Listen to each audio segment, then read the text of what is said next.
Hello guys, Soft Tony here and welcome to my new video tutorial where we will be creating a modern brush transition which is highly popular these days. Also, don't forget to subscribe to my channel and turn on the notification bell so you don't miss any of my future tutorials. Step by step we will create and make this cool transition that will enhance the look of your videos. And without any further ado, let's jump straight into After Effects and get started.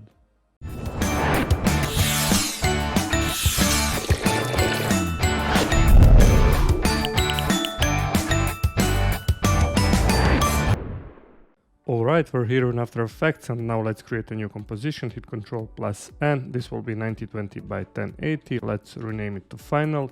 Duration, it doesn't matter. I will leave it to around maybe 10 seconds. Hit OK. And then let's create our brush composition. Hit Ctrl plus N. We will do 2000 by 500 like so. 30 frames per second and then hit OK. Our next step is to hit here on this little icon rectangle tool or hit Q on your keyboard.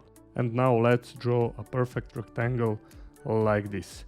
Okay, now let's add our first effect, but before that let's rename this to brush like so. Then go here in the effects and preset, and if you can't find it, just go window and you'll find it here. Just check here. Okay, now our first effect is going to be fractal noise effect. Drag and drop onto our brush layer, and now let's make a few adjustments. For the fractal type, let's leave it to basic. Noise type, change here to block. For the contrast type here 50, brightness -20 like so. Also open up this transform option, uncheck this uniform scaling. For the scale width, go to around 2000, and for scale height type here 40. Okay, our next effect that we're going to use is turbulent displace. Go again here in the effects and preset, just drag and drop onto our layer, and for the displacements, instead of turbulent, find here horizontal displacement. For the amount, let's type here 900, size to around 20 like so, and then duplicate this turbulent displacer. Hit Ctrl plus D or go edit and then duplicate. Okay, for the amount, let's change here to 800, size to around 10. You can basically play around with all options here in our brush composition, like so. Our next effect is also turbulent displace. Hit Ctrl plus D once again, but let's change our displacement from horizontal displacement to turbulent. And for the amount, instead of 800, let's try -30, and for the size, type here 300. And now basically you can play around here with the offset until you get a result that you're satisfied with. Okay. Now let's rename this composition one. Hit Ctrl plus K. We have forgotten to do it before. I will just type brush, hit OK, and then let's animate our shape layer. Go to around 2 seconds. Hit S for scaling, but also before that, move this point all the way to the left or to the right. Hit Y on your keyboard or this little icon, pen behind tool, and move all the way to the left like so. Now hit S for scaling, uncheck this constraint proportion, set up our first keyframe for scaling, go to 0 frames and type here 0. Okay, now hit U to show all of our keyframes like this. Find them here in our scene, hit F9 on your keyboard and go to graph editor and draw a curve like this. If you can't find curve like this, just go right click and you will find edit speed graph. Okay, I will close this for now, hit 0 for our animation, and this is looking really cool for me. Now let's close this effects control for now, and let's import our brush composition inside of our final comp.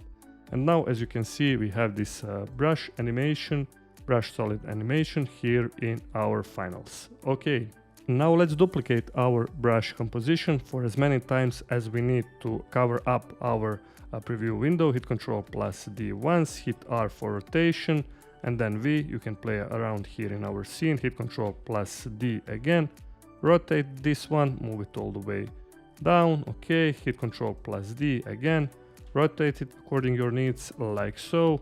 Hit Ctrl plus D, repeat the process, and I will speed up this part until I'm covering all of our preview window here in our finals.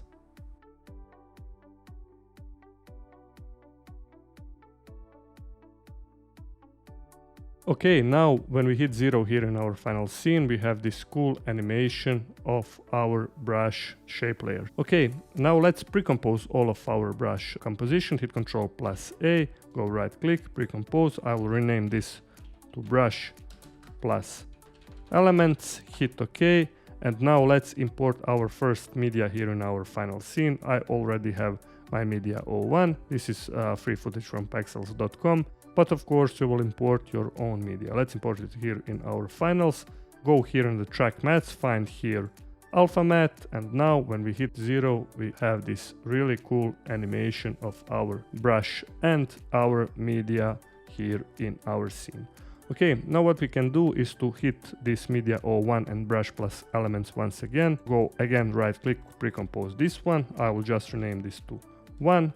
And then duplicate this first composition, hit Ctrl+D, move this first composition 1 frame ahead, like so, and then hit on this second one, go to here, effects and preset, and find here fill effect.